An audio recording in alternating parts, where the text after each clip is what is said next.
از نام بعضی روایت ها نام دهه پوشیان از نام همین پوش رستنی پوش گرفته شده است. 70% اهالی گرفتاری بیماری بودن. نه 70% اهالی خانه‌هاشون خالی مونده بودن و حتی مثل سالهای جنگ بزرگ وطنی کریس زده گشته. بعضی مردم دعوا دارن که ما در همه جا بوم میوییم زندگی میکنیم.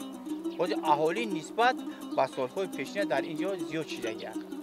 در همین چهارهای خجریق میگفتیم همونجا پشتش تیر زده گیری. پوشیان از قدیم دهه اهالی نشین بود و این تاریخ زیاده از 5000 ساله دارد. این راهی تنها بوزگذر بود، لیکن ما کوشش کردیم که تا اینجا اومده رسیدیم. خیریت که نافتیدیم. توت رو خوردیم، نوش جان کردیم، میوه شیرین، لیکن اکنون از تو این داغ در دست من. با شرافت همین صاحبکار محلی ما صاحب هم نه اینکه راه بلکه صاحب آب هم شدیم.